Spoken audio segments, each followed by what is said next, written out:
How to refund your customer in MYFUNDBOX. Go to Payouts from the menu. Search the customer name in the filter option. Now click on Refund.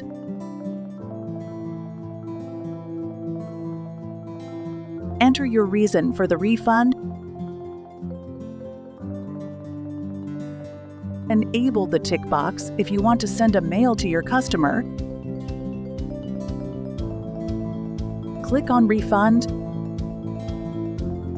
Your customer's refund request has been initiated successfully and will be refunded within 5 working days.